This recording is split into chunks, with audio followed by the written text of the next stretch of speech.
One. Hello, I'm Guy Berger, owner of Palms Trading Company here in Albuquerque, New Mexico. For this edition of our YouTube Tips of the Week, I'd like to talk a little bit about the signature period of Maria Martinez pottery. Maria was unique in the sense that throughout her potting life, the signatures changed every now and then, and that gives us a great indication of when the pots were made. The first signature that Maria used was Poveka. Poveka was her Indian name. That signature was found on about 4 pieces according to Richard Spivey's book. By the way, that's a terrific book, The Legacy of Maria Martinez, that he did, that gives a great rendition of the period signatures for Maria toward the back of his book. But anyway, it was about 1918 that she used that Poveka name, and there are about 4 examples of that signature available. It is generally believed that 1923 was when Maria really started signing her pots, and she used the word Marie. And the reason they did that was because that some of her friends and advisors thought that Marie was a little bit more acceptable name than Maria toward the general non-Indian pottery buying public. The third signature was with her husband Julian around the year 1925.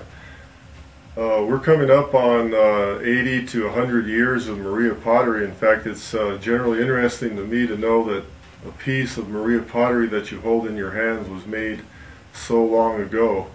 And you can kind of feel that spirit and her spirit in the pot. The fourth signature was Marie and Santana.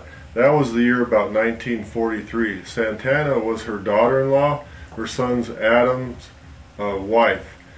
And then later on, they changed that they changed it to Maria and Santana.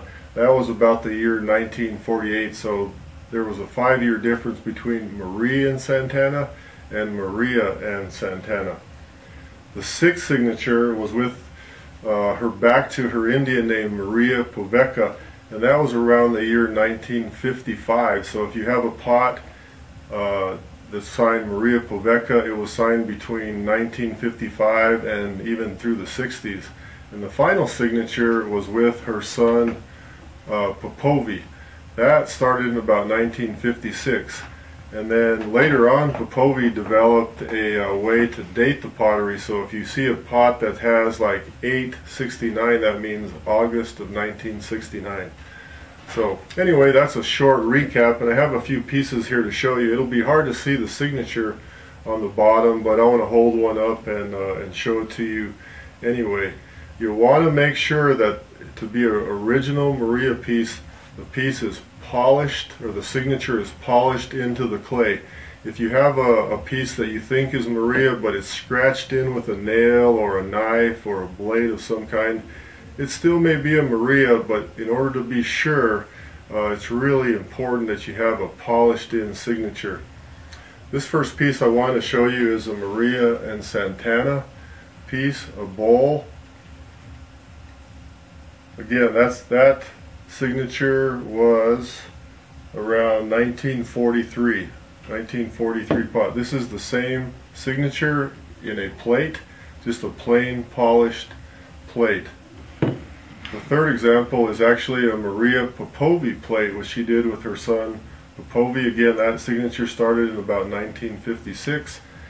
And the final example I have here is actually I've got these mixed up. This is the Popovi plate, and this is a Maria Poveka plate, so 1955, 1956.